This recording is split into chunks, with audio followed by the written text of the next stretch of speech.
जाति धर्म आधार नहीं संघर्ष ही हमारा नारा है। जाति धर्म आधार नहीं संघर्ष ही हमारा नारा है। चरित्र ही मेरा धन है यारों, कर्म बल सहारा है, कर्म बल सहारा है। जिंदाबाद जिंदाबाद रजनीश भैया जिंदाबाद, जिंदाबाद जिंदाबाद विकास भैया जिंदाबाद। आपका मुखिया कैसा हो रजनीश भैया जैसा हो। सुना चाचा सुना चाची भैया भाभी जानी तू भुलई हनु हो। सुना चाचा सुना चाची भैया भाभी जानी तू भुलई हनु हो। कि अपना रजनी सा भैया के जिताई हाथू मुखिया बनाई हनु हो। कि अपना विकास आया भैया के जिताई हाथू मुखिया बनाई हनु हो।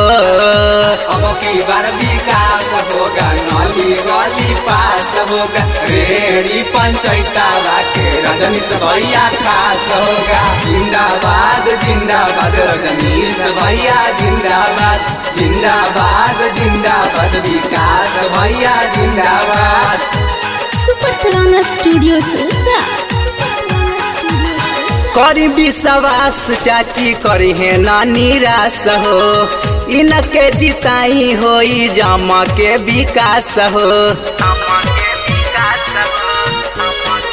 हाँ करी विश्वास चाची करी है ना निराश हो। इनके जिताई होई जमा के विकास हो।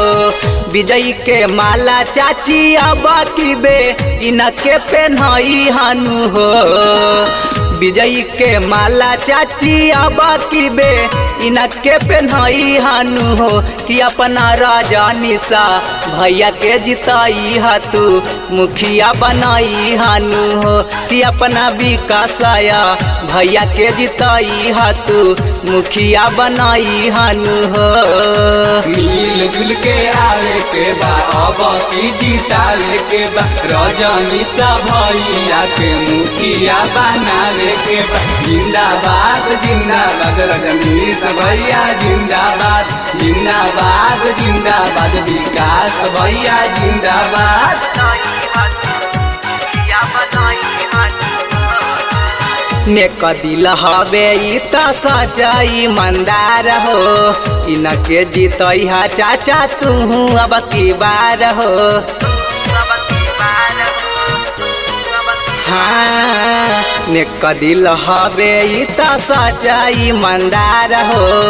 इनके जीतई हा चाची तू अब की बार हो। रेरी पंचायतावा के तू चाचा स्वर्ग बनई हनु हो।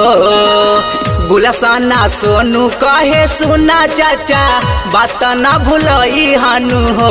कि अपना रजनी सा भैया के जिताई हाथू मुखिया बनाई हनु हो। कि अपना विकास आया भैया के जिताई हाथू मुखिया बनाई हनु हो।